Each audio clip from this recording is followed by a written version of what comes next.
Thanks for tuning in to another edition of the panel presented by Sport Chek. I am Jessica Kent with Oilers Radio Network hosts Bob Stauffer and Jack Michaels. Guys, let's get right to it.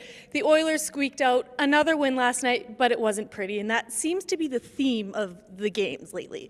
You know, Jessica, there's an old saying, right? Don't critique the wins, but there was a lot to critique in last night's victory. I mean, the Oilers, I'm not sure if the Oilers had their A game or their B game going. Ken Hitchcock, judging by his response after the game, he was just happy to get the result. And I think that the positives were at the end of the second, at the end of the third, when they needed crunch time delivery from their top end guys, they got that. That is the type of win, once they eventually won in the shootout, that can galvanize a team.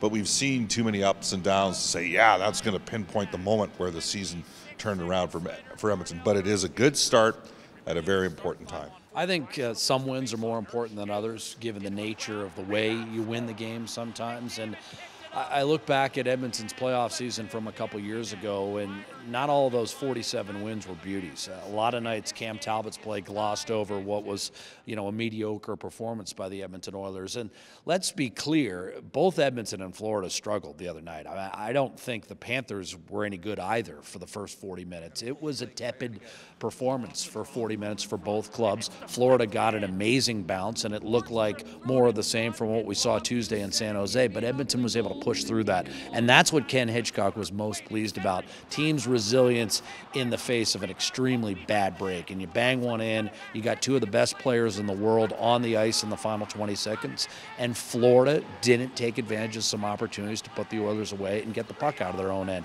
And Edmonton made them pay. You've got to take advantage when your opponent's a little off, and the Oilers did exactly that. And to illustrate the point about Florida being off, all right, so Jack, if there's one guy on the ice with 10 seconds left in the game that you might want to have a couple guys on, who would that guy be? Well, it'd be Connor McDavid. And if you want to start talking about Jonathan Huberdeau being a star, he can't afford to lose his man. He had him. He was there with the coverage. There's really no excuse from it from a Florida perspective. But from an Edmonton perspective, Ken Hitchcock said it best. This is a point in the schedule where the Oilers have to make their hay.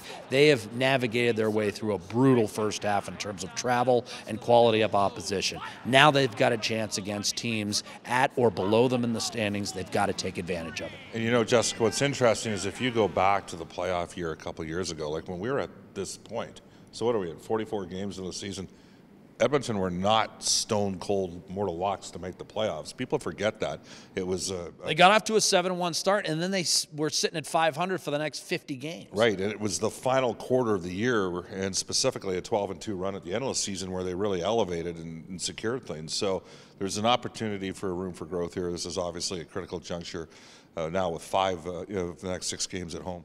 Well, and it's no secret that the Oilers have been struggling on the back end since losing Oscar Klefbom, but Chris Russell is back now. Darnell Nurse put up big minutes last night, almost 32.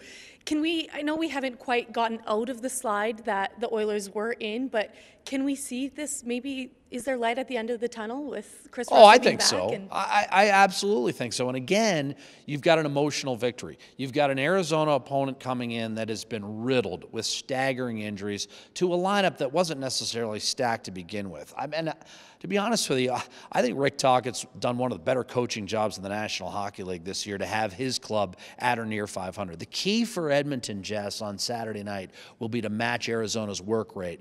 10 days ago, the Coyotes outworked the Oilers for the first 10 to 15 minutes, and the score and the general flow of play reflected that. Then the Oilers matched and surpassed the Coyotes' work rate, and the game was no contest. That's what you'll need to see from the outset on Saturday. Specific to the defense, Jessica, you look at Oscar Klefbom, and they said 6 weeks when the injury was announced, and 39 days would be the game against Calgary on the 19th of January, right? So, that might be a little optimistic, but realistically, the Oilers can't sit there and say, well, the cavalry's coming. They've just got to do with what they got right now in the short term, and that's why, these next all 6 games, with all due respect to as good as Calgary's played, The Oilers can lose any one of these 6 games if they don't bring it, but they can also win all 6 games if they do bring it. So, and they got a couple bounces along the way. So this is a critical juncture.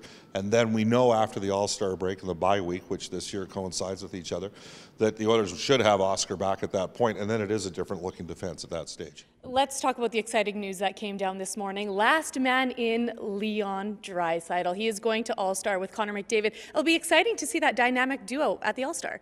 Well, it is, and it's deserved. I mean, it's exciting for sure. But I also think Leon Draisaitl deserves to be at the All-Star game. I wouldn't be as excited if I thought it was, kind of a sympathetic vote or just, a popular vote. It was testament to the Edmonton fans stepping up, but they stepped up because Leon was a deserving candidate. When you're at or around the top 10 in scoring virtually all season long, you deserve to go to the All-Star game, no matter what the team's record is.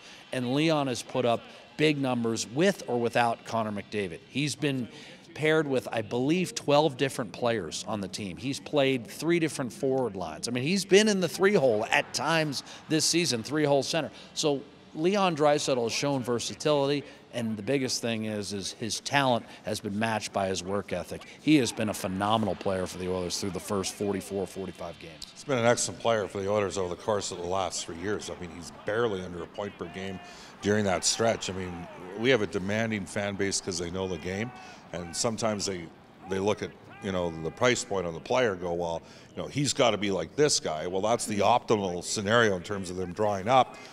Leon is what he is, which has been a very effective offensive player that wins faceoffs at critical times for this hockey team.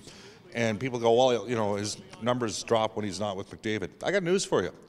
Connor McDavid's numbers drop when he's not with Leon Draisaitl, 5-on-5 others. So. That's why they call them a dynamic duo. Right, it's quite the tandem. And you know what? I'm going to be intrigued to see if Bill Peters decides to maybe slide, I don't know, Johnny Gaudreau with those guys. And a little hidden thing about that win over Florida, that game turned when Leon Draisaitl started cleaning up Alexander Barkov in the face-off circle. Yeah. It was a major difference. And those are the subtle things that Leon's done all year. I'm glad he's going to the All-Star game. Well deserved, like you said. Well, Bob, Jack, always a pleasure. Thanks so much. See you soon, Jazz.